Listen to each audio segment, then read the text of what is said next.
வணக்கம் அனைவருக்கும் வணக்கம். Good evening to all of you. Let me start with the guru and parents, getting parents' blessings. Let us seek the blessings of our parents. Let us feel the hands of our parents and guru on the head, and let their blessings seep into us and give us all the good things in life. Let us also seek the blessings of our Kula Devata, Priya Devata, all celestial bodies, Navagrahas and stars and all the bodies. Let them all bless us and let them all give us the good things. Nallana Yellam Tarum Meenakshi Kadaikkangale.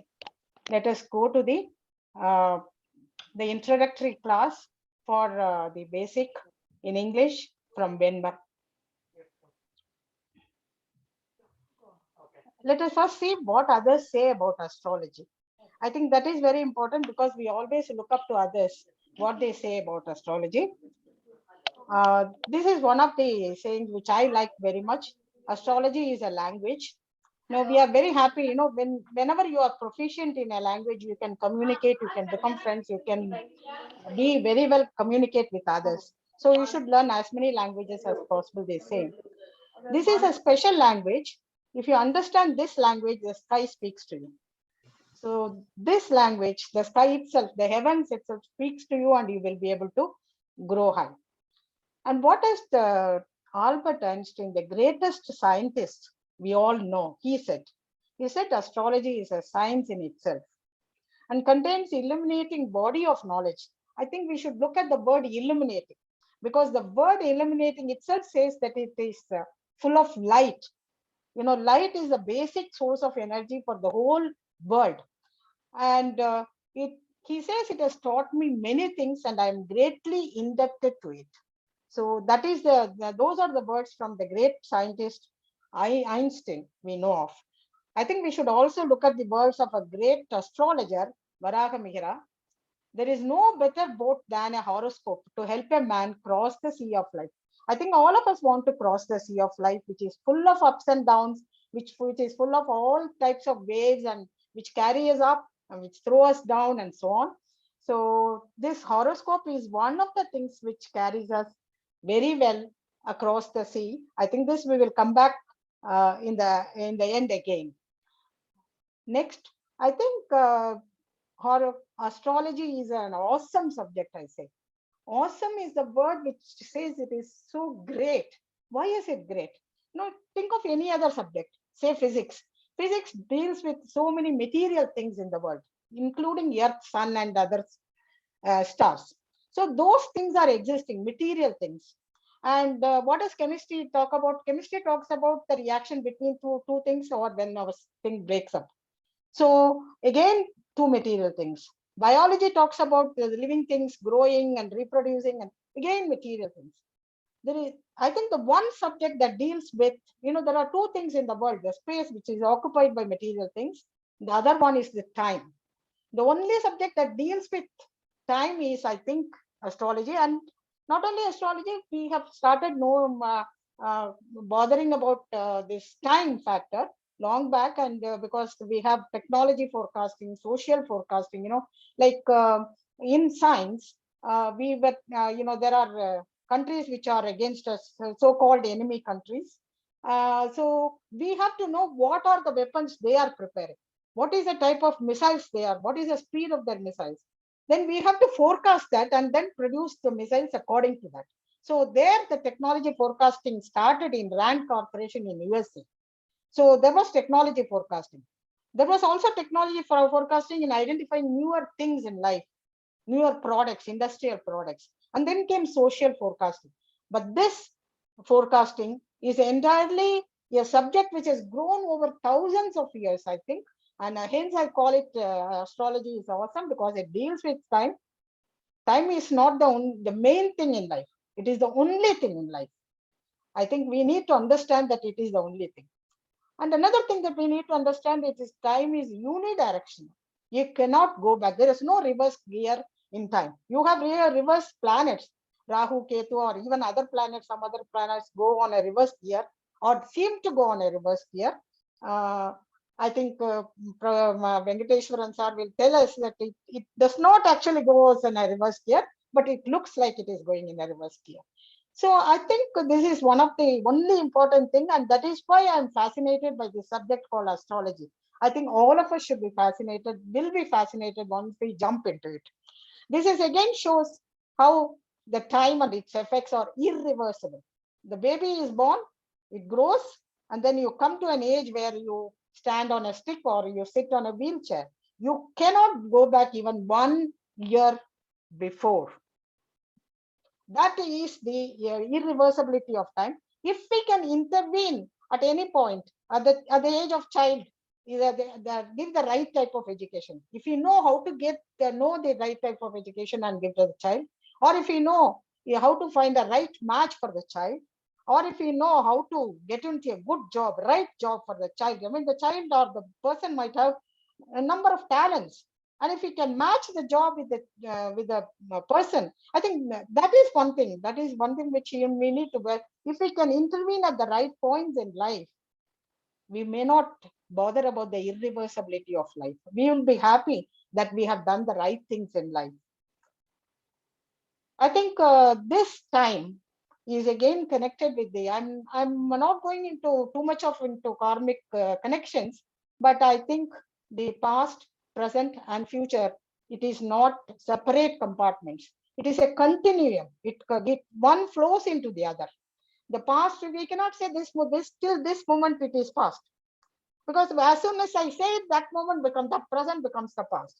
So it is a very continuous thing, and it has a very karmic connections. That is, whatever you do in the past, you try to experience in the present, and whatever you do in the present, you experience in the future.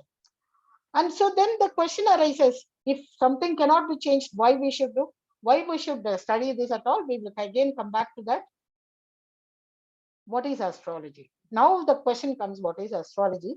I think I'm taking this introductory class for people who may not know what is the ABCD of astrology, who may not believe in astrology at all, and there are people who have, we will again come to that point later. Different kinds of people. So, what is astrology? Astrology is the study of the positions and movements of the stars and planets, and how they affect the people and events in this world. Everybody is talking about the crash that took place yesterday. So this astrology, the word came from the word aster. Aster means star, and logy is the study of stars. So it is a Greek word which has given the word astrology. We call it Jyotish. Jyoti means light. Ish is Ishvara. So that is again the Almighty. So the astrology, if you look at the definition, astrology means the science of stars. And from the Greek word I said, astrologia, it contains the idea of an organized body of knowledge of the cosmos, of the whole universe, and the way the stars speak to us. I think this body of knowledge, when I say, I won't even call it knowledge, because I would like to call it as wisdom. Because in this world, we have different levels of the knowledge pyramid. At the base of it, we have small pieces of information, we call it data, and then the information. For example, data is today, the temperature is 26 degrees. That is very small information which will not be useful to us. But if you say the whole month the temperature will be between 24 to 28, then it is information where we should know, where we'll know whether we to wear a sweater or wear a shawl and things like that. But then the whole body of knowledge, related knowledge, becomes the knowledge what we call physics, chemistry, atmospheric science. You call it by any name. But then comes wisdom. When you use your own mind, the human mind, basic mind and intuition and everything joined together for the benefit of humankind, then you call it wisdom. I don't think any of the knowledge that we have gathered so far, any of the subjects that we have gathered so far, we can say it is comes under wisdom. And the way we can transform it into a wisdom is by our experience, our different kinds of activity. Okay. So astrology is the study of the meaning and application of the influences of the planets, stars, and other celestial bodies. If you look deeper into it, There are many events on the earth that, and we always try to link the events with the position and movements of the astronomical bodies above us. So the astronomical bodies, what are the astronomical bodies? The sun, the moon, the planets, the stars, etc. Depending on the position of these bodies, at the exact moment a child is born, a person is born, astrologers, we believe that these bodies, I mean, wherever they are, and their movement impact the life events of this person and his character. Based on the knowledge of all these, the astrologers predict the destiny of the person, what he will be doing, and so on. The prediction is not limited to one person. It can be extended to a group or even a nation.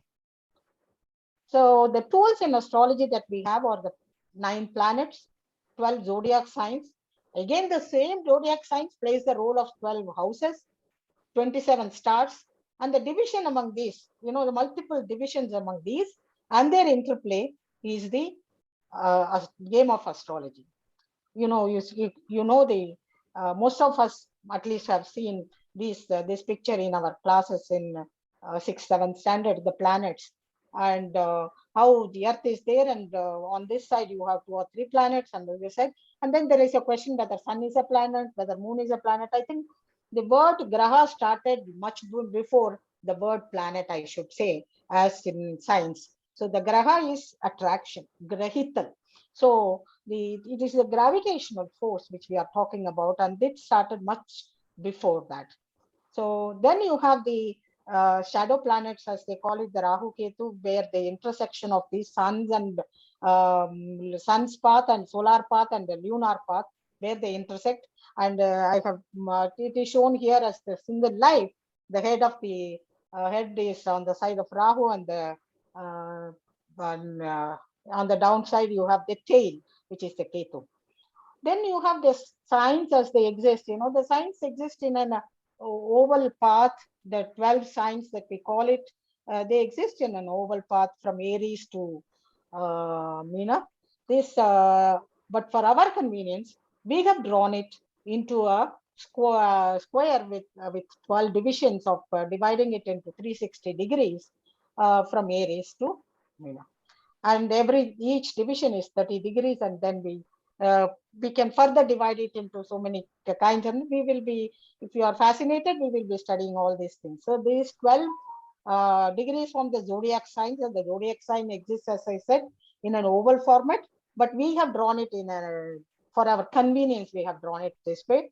And you will find the South Indian chart will say the right hand side is about the planets on the closer to the earth on the inner circle. On the left hand side you have the planets which are in the outer circle. Then we have the signs and houses. We have for our convenience, we have the North Indian chart where the houses are fixed. The house starts with the Lagnam, where the sun's rays first fall when the child is born. So the houses are fixed in the North Indian chart, and the zodiac signs move around it. Whereas in the South Indian chart, the signs are fixed. The houses move around or not fixed. So then you have 27 stars, which are the background, which also play a role. And these 27 stars, I think we need not go into these at the present, where we are talking about the introduction. We will come to it. But then the major question is, why should we study astrology at all? I think first of all, the first thing that is important is astrology is extremely interesting. It is you can find in the good olden days when the king was there in his darbar, apart from the finance minister or whatever he is, there is always a person, an astrologer, definitus, because that was his role to Barumun Uraita. So to tell the king what is going to come in, we didn't have astrologers for common people in those days. Here on the right hand side, you see a picture, very old man. He doesn't look very rich or anything, but look at the face of the people and even the child who is sitting there. Very keenly they are listening to him. That is how we are interested in astrology. And all of us, if you go to a marriage and if there is a person who knows astrology and he talks about somebody's forecast and all that, even I think the bride will also come there and start listening. Or probably the bride and the bridegroom will be there, all the others will be surrounding this person. So that much of interest we have in astrology. Whether we believe it or not, we are interested in knowing the future. That is very important. And this knowing is very important. The need for foresight is very important. The road, on the road of life, the path of life is curved like this, as though you are climbing into Tirupati hills or Kodaikanal hills. It is a curved path. It may have many hairpin bends and all that, but we should understand, if our headlights are strong, we can go carefully reach the destination. If our headlights are not switched on, then it is rather difficult. I think this gives a warning signal in case there is a warning. This is very important. And so there is a need of foresight and planning. If you want to plan for something, if you want to even plan for an idli, you have to think 24 hours before, and you have to soak the rice and dal and grind it and ferment it. So for life, how many years before you have to think? See, it gives us better preparedness. The two pictures here, one picture, I think he is trying to just switch on or look into the AC, air conditioner in the room, in a very compact room. He didn't expect a snake to come out of it. Imagine how prepared will he be, even if it is a very small snake. He will be so scared that he may not be able to handle the situation. But on the right side, you see, there is a snake, even king cobra. He is prepared to manage it and catch it because he is prepared. So the better preparedness is given by the foresight or the knowledge beforehand that there is going to be a trouble ensuing, and we should be prepared for it. More than that, we have lots of life is full of questions and choices. It is questions about choosing a bride or bridegroom, or it's question about choosing a subject for our study. It is the choice of a job, anything. So there are a number of questions which are in front of us, and we don't know what rule to follow. What should we do? What is the decision? How should the decision making be taken care of? I think there the astrologer is a good counselor, because he will know from your chart what type of a person you are, whether you are fit to be a uniformed servant, uniformed job, or whether you are fit to be a leader, or whether you are fit to be a hard work. So he will be able to judge that, whether what kind of personality you are and who could match you. I mean, even otherwise life can go on, but still, we will again come to that. Apart from all this, I think the most important thing that we need to remember is that we have to protect our rich heritage, the knowledge that we have. For example, the knowledge that, we have Ayurveda, which is several thousand years old. We are trying to protect it. We have not protected it, and somebody is making patent for this turmeric or other things, and we are losing our patents. Here, this knowledge is more than 3,000 years old. We have not preserved it and used it on our own. Even amongst ourselves, we fight and we might lose it. Everywhere people are interested in knowing the future, but we have a very organized scriptures written on the astrology, and it is our basic duty to protect it. Why? Supposing your father gives you a 10 crore property and a house, you will definitely protect it. You will definitely whitewash it, do all the repairs and try to protect it. Say, spend your money and protect it and leave it for your son or daughter. Say again, even if you buy a washing machine, leave alone a washing machine. The day I bought a small sugar testing machine, it comes with a manual, working manual. You call it a manual. How it works. What are the simple flaws that will come? What are the simple mistakes that will come? And how you can overcome? And this working manual is our chart. Our chart is our working manual. It comes along with us. As soon as we are born, the snapshot that is taken of all the celestial bodies is the working manual. And that working manual tells you how you are, what type of a person you are, what is good for you, what is bad for you, and all that. It is there. Even without working manual, the washing machine will go on working. If there is a small problem, you will have to call a person to work on it, and then you might have to shell out a lot of money. But that might be a small problem of just linking the water tube with that, which you could have done by seeing at the working manual. I think that is what our chart will help us to do it. Our chart is our working manual. Again, I want you to recall the original version of what Varahamihira said. There is no better boat than a horoscope to help a man cross over the sea of life.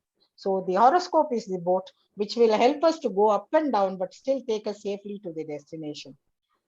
And what kind of destination? Which if a destination is fixed, destiny is fixed, then why should we study astrology at all? No, I think there is a sufficient percentage of free will working. You can apply your own free will, because what you do now, according to your will be your future karma. So you can either mitigate the negative karma of your past, or you can enhance the positive karma of the past through your free will. And this is very important for the transformation of individual and the society. I think there, I wish to ask you, supposing God comes in front of you, one or two of you can say, what will you ask the God? Supposing he says, I will give you one thing now, whatever you ask. Now you can unmute yourself and then tell me what you will ask God to give you. If God comes in front of you and asks, what do you want? Can anybody? Moksha, madam. Moksha. Yeah. Moksha, okay. Moksha for you? Yes, madam. Yes, okay. Then, anybody else? Anybody else would like to say what they would ask God to give you?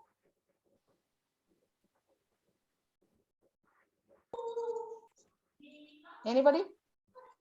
It is God is there, right there. He wants to give you something. It is an opportunity to ask him to give you whatever you want to. Yes? Okay. There I stop. There are two x-axis and y-axis in the world. One is the space, and the space starts with me, and then it goes to family, it goes to neighbor, then state, country, and so on. You can extend it to not only country, universe, or even beyond universe. So also the time starts with now, today, and it goes next year, the decade, the lifetime, and so on. Most of us tend to be, some of us tend to be here. If I get whatever I want today, it is okay. If I get, some of us think, if my family gets this, if my daughter gets, if my son gets, if my husband gets, or my neighbor gets. So then most of us are here. We are thinking about probably maximum the next year, if your son is in the 11th standard or 12th standard, or if your daughter is going to get married. Very rarely we think about the next decade. Very rarely we think beyond our family. And then there are some people who call themselves leaders. They think about the state, neighborhood, and so on. They might pretend to think also. And then you have very few people like the Buddha or Gandhi who think beyond generations, or Vallalar. He said, when he saw some flowers and wilting flowers and plants, he used to feel sad. So those kind of people think beyond generations, beyond your neighborhood, beyond your country. So this astrology will tell us who we are and how we can transform. And we can transform from this to this, this to this, this to this. Probably we can transform to a little better person, and the whole world will become a little more better person to me, better place to live in for all the people. I think that is where the things are. And then you might ask, okay, so many people are running this astrology course. Why should I take it from VENMER or by you, by Anandhavalli? I think now I come to the type of learners, as I said, totally new to astrology, who don't know ABCD of astrology, or even who are against it. And next type of people who would have read through so many books. I also did, before knowing astrology, I bought one B.V. Raman's book. I bought one Chinese astrology. You become a confused candidate after reading all this. You don't know what is the basic after all. And then some people will learn it for a hobby. I assure you, it is a wonderful, interesting hobby of everything. And some people want to be a professional, like I want to be a professional. Some people want to do research. I think we have answers for all that. I have been basically a scientist coming into astrology. So the way I have understood astrology, I think that might help the younger generation or the other generation or people like you who might look at astrology in a different perspective, as I am looking at it. And I have been trained by many astrologers. I'm actually grateful for all the people, some of my most senior people who have turned up here. So, trained by many astrologers, many very renowned astrologers like GK and Winger.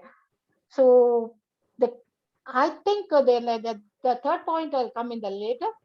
I think in the class we will have practical exercises, definite homework. There will be doubt clearing session with the experts that who have joined us today. I might invite them for doubt clearing session for higher level, and I mean even in this during the class, there will be one exciting tip every class which you can try and get excited with. And I'm a person who can explain in English, Tamil, and Hindi as well because I grew up in Delhi, and I'll be able to explain in Hindi as well. Um, and the course certificate, of course, you will get it from VENMER. I think I said that third point is the clarity which I would exercise through my pictures, through my slides. For example, the Panchaputa Tattva for the signs, zodiac signs that we have, you can see the I'm sorry, I will like you can see the sorry, you can see the Agni Tattva for Mesha and then Simha and Dhanur. But they all are Agni, all are burning fire. You will find that Agni here is a forest fire. Agni here is a stove, cooking stove, which is very controlled. This is uncontrolled fire. This is controlled, which helps mankind. This is again a very divine fire. So the same Agni Tattva reflects differently here. So also if you take, for example, the air Tattva, you will find that this is tornado, I mean very fast winds. And then you will have mild, uh, you know, very smooth winds. And then you have compressed air, which if burst it is, nobody can stop it. So this, by you will by looking at it, you will not only understand, but you will remember it forever. So that type of clarity I plan to give by doing extra hard work, putting in extra hard work, and then you will be able to look into it. But even all this said and done, what I'm trying to present here is just one grain of sand in a whole beach. And that is because astrology is very vast. And that is what we are trying to do. And I think there I stop. You can contact these for further details. You can contact these numbers. I expect to conduct around 24 to 30 sessions, and the frequency we can discuss after some people join in their according to their convenience and so on. And with us, I thank you for the patient listening. If there are questions, I'll be happy to uh, share whatever knowledge I have. Thank you.